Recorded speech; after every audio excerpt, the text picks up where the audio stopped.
Si mbaruan të gjitha, thyen flamuj drejt për kruj, sepse s'menduan më për të bërë plaçk tjetër, meqense u ngarkuan mjaft mirë me atë që gjetën dhe viset armike ishin larg. Në anën tjetër, edhe nga betejë, zonën të gjithë të pacënuar, por nisjen e Skënderbeut e vonoi pak një farë grindje që lindi mes dy luftëtarëve kalorës, kur po ngrihej kampi. Këta kishin bërë që në fillim të betejës një marrëveshje lidhur me premtë dhe me çdo mirësi të fatit, dhe kishin grumbulluar një sasi të madhe plaçke të tillë nga armiqt. Por kur erdhi puna më në fund që ta ndanin, lindën si zakonisht kundërshtime midis tyre dhe sheri nga sharjet e britmat. E dy anshme arriti gjën në atë pikë, saqë rrëmbyen edhe shpatat, dhe duke provokuar njëri tjetrin, donin që të vendosin. Me shpatë secili nga të dy do të dilte sot i atyre gjërave që thanë shkak për grindje. Kur e mori vesh këtë ngjarje Skënderbeu, i thiri prant dhe i pyeti a kishin ngrënë drek. Ta ju përgjigjen se po. Atëherë, ai, duke vënë buzën në gaz, si gastor e popullor që ishte, tha vera, e ndezi sherin. Vera le ta shuaj, jo Marsi, apo ndonjë perëndi e njëri tjetër. Pastaj e lëshoi duke qortuar rënë, dhe ngarkoi vrana kontin që t'i qetësonte gjakrat, dhe ta zgjidhte çështjen me drejtësi, në mënyrë të paanshme. Duke u dhëtuar për në kruj, mizëri fshatarësh dhe të tjerësh, nga ata që u fshehën gjë në mbarim të betejës, në pyet fqinje. Gjithashtu edhe qytetarësh, u doli tanëve kudo përpara, dhe në mes të broritjeve, e njerëzve dhe të zhurmës së veglave, arritën në qytet me horritje një gëzim aq të madh, sa që zor të bëhej triumf më i bukur dhe parat më madhështore, sepse Skënderbeu, për t'i dhënë edhe më tepër bukuria saj pamje, bëri që gjithë forca e ushtrisë ta shoqëronin, të radhitura nga pas gjerë në rreth të qytetit. Dhe s'kishte njëri po thuaj që të mos e ngriste kalin përpara të ngarkuar me plaçk e gjë lufte, si asnjëherë.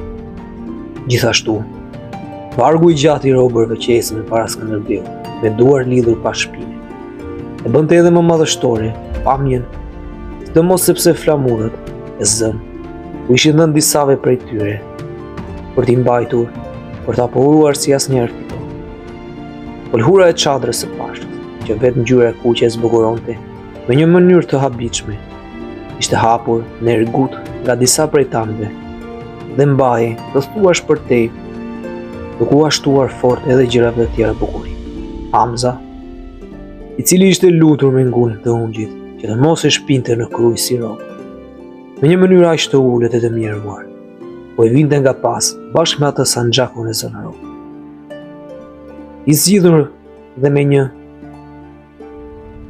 veshje më të hishme se sa i shkonte një rob.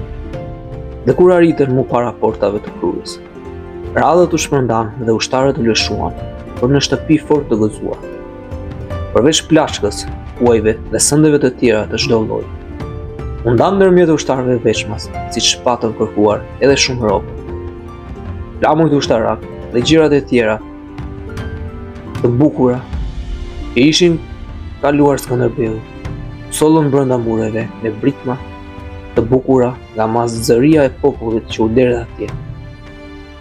Sa për sanxhakun të Hamzën, u tha urdhër që të mbaheshin të mbyllur, derisa të merrej vendimi për ta. Shtypja që i bëri lajmi i asaj ngjarje u përhap në gjithë vendet fshinje, si dhe në viset më të brendshme të Italisë, dhe në principatat e tjera të Krishtera, që aq e madhe, saqë zor se mund të kishte qenë më e madhe kur u kthye Murati, po kur u kor ndonjë fitore tjetër plot sukses. Dhe mendje lartësia e burrit fitoi admirimin e përhershëm nga të gjithë.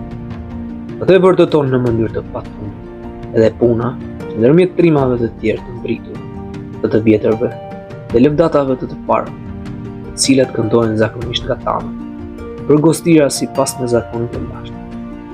Dhe ndoshta jo të përbutshëm, brezi i ri ka futur jo pa mirënjohje, sidomos këtë ngjarje. Përgëzimet dhe dhuratat nga çdo anë, mysafiret e shpeshtë dhe kostirat e përhershme, sipas zakonit të gjendjes, nuk mundua. Fitoria e tanishme u shleu nga kujtesa Ali Pashën, për ditë shumë të Mustafaj dhe gjithë lavdet dhe vjetrat e tij. Një shpagim aq i madh për humbjet e Beratit. U ambushi tani të gjithëve zemrat me gëzim, që u shëndriste në fytyrë.